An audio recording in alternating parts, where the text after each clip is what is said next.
चुनरी बुझाना बदरिया,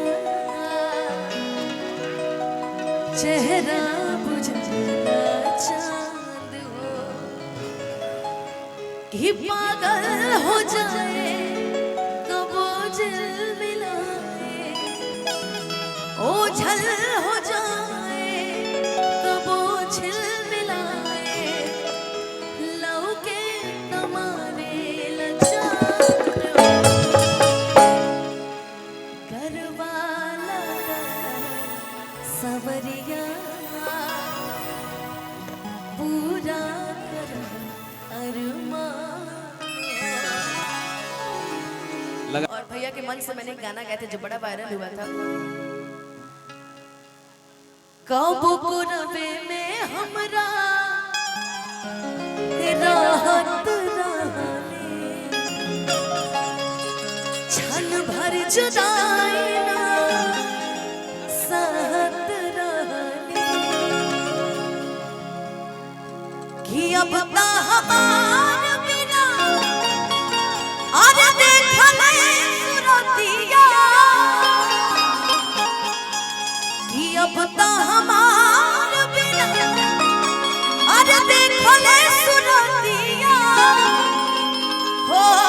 जाला कैसे बिहान हो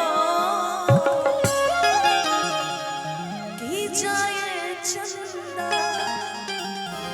ले आव खबरिया, जाए चंदा ले आव खबरिया। कैसन बड़ी मुरझान हो। और एक और लाइन वायरल कर रहे हैं कि जैसे चकोर बिना तू अकेला, पंकज के उसने जिंदगिया कटेला, कि कहले रितेश होई अरे कुछ मजबूरी, कि कहले रितेश होई अरे कुछ मजबूरी, तबे दूर बनी मोर परान हो,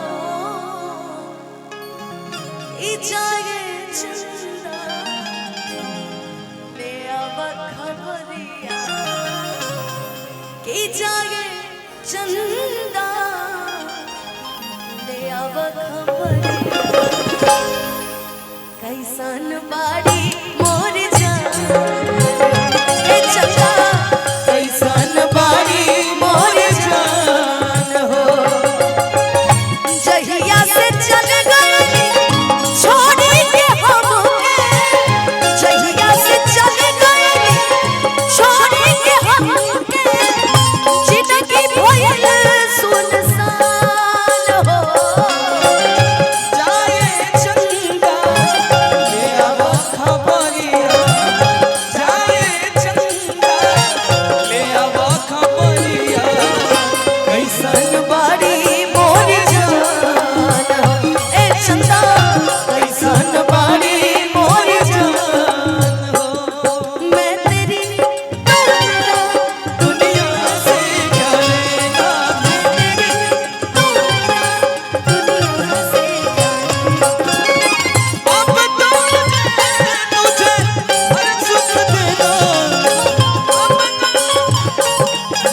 हर सुख देना, मैं तेरी दुनिया से, मैं तेरी दुनिया से।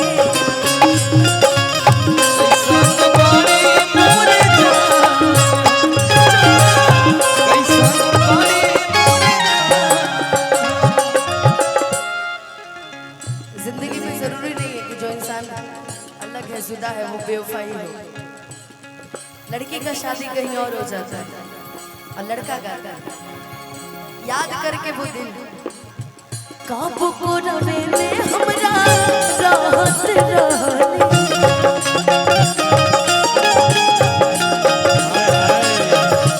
छन भर जुदाई ना सहत रहले,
कैसन बाड़ी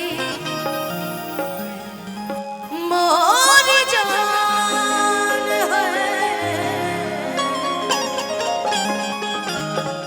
इस गीत के माध्यम से अनुपमा जी